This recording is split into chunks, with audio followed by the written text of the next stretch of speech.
বিসমিল্লাহির রহমানির রহিম। হে সমস্ত জগতবাসী, আজ আমি শামীম আলী চিশতি আপনাদের সামনে যে আলোচনাটি নিয়ে হাজির হলাম, সে আলোচনাটি হলো কি, যে একটা কথা যদি আমরা বুঝি তাহলে আর আমাদের বোঝার দরকার হবে না, এক কথাই শেষ। এই পৃথিবীটা একটা নাটকের মঞ্চ। দেখবেন এই নাটকের মঞ্চে আবার নতুন করে মানুষের নাটক করছে। যেমন সিনেমা আছে, নাটক আছে, বিভিন্ন জায়গায় অভিনয় করতেছে। এটা কিন্তু অভিনয় তো মানুষের এই পুরা বিশ্ব বা পুরো পৃথিবীটাই কিন্তু নাটকের মঞ্চ।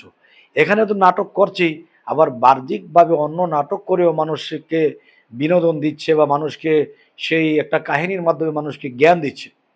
তাই আমি বলবো, হে সমস্ত জগতবাসী, যে আল্লাহ কি বলেছে, ওয়াল্লাযী খালাকাল মাউতা ওয়াল হায়াতা লিআবলুওয়াকুম আইয়ুকুম আহসানু আমালা ওয়া হুয়াল আজিজুল গাফুর। অর্থাৎ আল্লাহ কি বলেছে, মানুষের মৃত্যু ও জীবন সৃষ্টি করিয়াছেন আল্লাহ পরীক্ষা করার জন্য। তাহলে পরীক্ষা করার জন্য যদি আল্লাহ আমাদেরকে সৃষ্টি করে থাকে, তাহলে এই পরীক্ষার মঞ্চে এসে আমরা কি করতেছি? সমস্ত ভুল করতেছি, সমস্ত খারাপ করতেছি, লোভে লোভান্বিত হয়ে আমরা পাপের কাজ করতেছি। হে সমস্ত জগতবাসী, আজকে আপনাদের সামনে এই কথাটি বলার উদ্দেশ্যই হলো যে আমরা ভুলেই গেছি আল্লাহ আমাদেরকে কেন সৃষ্টি করেছে। আমরা ভুলেই গেছি যে মৃত্যুর পরে আমাদের জায়গা মতো যেতে হবে।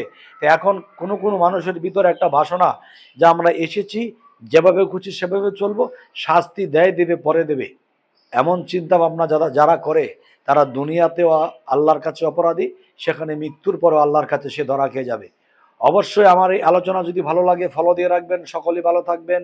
আল্লাহ হাফিজ।